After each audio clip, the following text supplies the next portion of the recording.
this pursuit is spurring debate once again over police pursuits and safety. Just within the last half an hour, we've seen this parking lot become filled with traffic as shoppers make their way into this Food Lion. Karen, thanks to the Public Health, police arrested the so-called Felton flasher. Steve, Delaware State Police say 60-year-old Garland citizen exposed himself to a female employee inside that shore stop along South DuPont Highway. A spokesperson for the company says it was a software glitch that caused the headache, but some students who are on fixed incomes weren't too happy when they saw all of that money deducted from their accounts all at once. Before that first snowflake falls, many people are coming to grocery stores like at this Food Lion in Smyrna, buying things they say they're going to need for this winter storm. People who live in Bowers Beach agree that while the location is attractive for commerce, recreation, and tourism, it is also vulnerable to the effects of coastal storms. Karen, managers at Food Lion say they're ready for the crowds. Alice, store managers tell me the busiest time that most shoppers do their grocery shopping is between 4 and 7 p.m. Now, just within the last half an hour, we've seen this parking lot become filled with traffic as shoppers make their way into this Food Lion. Now, the shelves are stocked with what many people tend to grab first during any snowstorm. That's milk, bread, eggs, and water. Some say many folks are simply overreacting.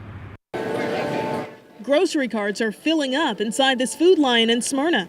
They're only calling for, maybe 2 to 3 inches of snow. Michael and Linda Shearer only came for snacks. Just lunch meat and snacks for my grandson for his lunch, which I'm pretty sure he ain't going to school tomorrow. Michael says a few inches of snow is not worth stocking up at a supermarket. Because of the way the news hypes it up and everything, they make it, make it a big, how we're going to get all this snow.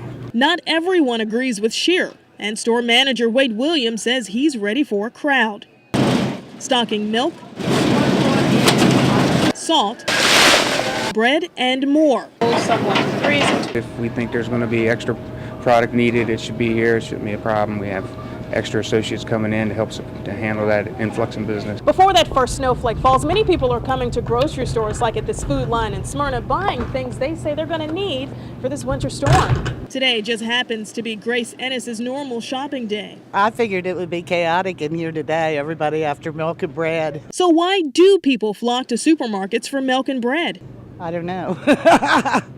But I guess that's what everybody uses all the time. Still, with several inches of snow expected to hit the region, Shearer says some folks are overreacting. I'm from New York, so I was born and raised in snow. Snow that's expected to blanket the region and bring with it bitter cold.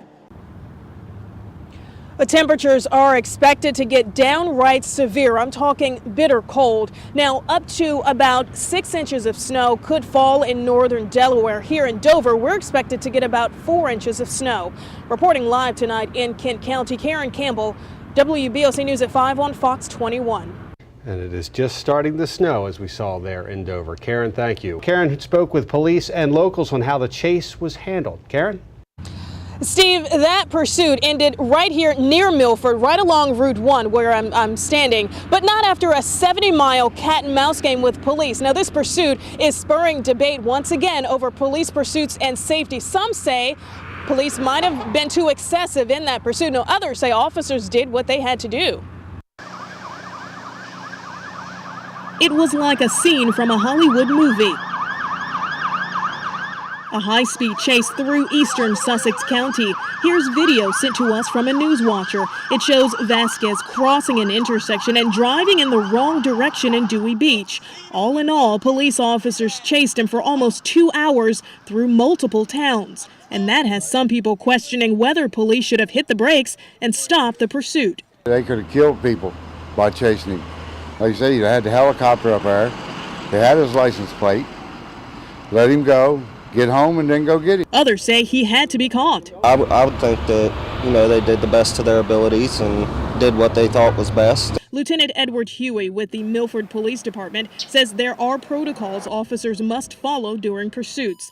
Those include a number of considerations, ones that must be made almost immediately. The weather, the traffic conditions, the road conditions, the conditions of the suspect vehicle's car, that driver's abilities. Huey says ultimately it's up to the officer to decide what's best during a chase.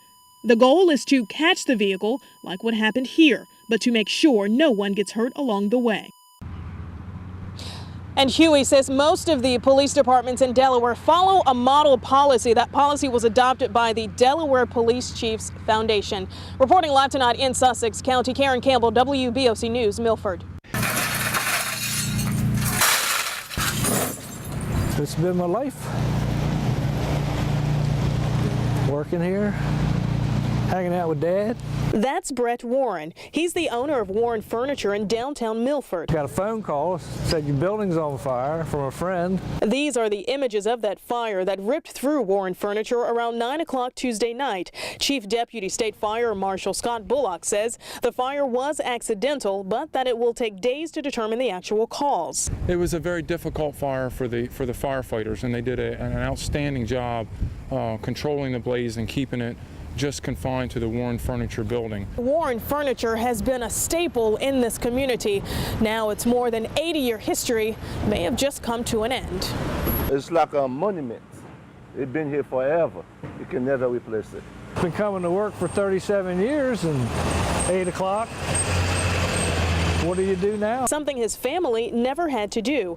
You see, Warren's grandfather started the business and worked until he was 68 years old. His father worked until he was 89. They worked till they died.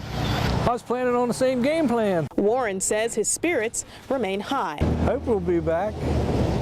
I'm not planning on quitting anytime soon. It will take time to revive a building that's meant so much to so many people. Reporting in Sussex County, Karen Campbell, WBOC News, Milford.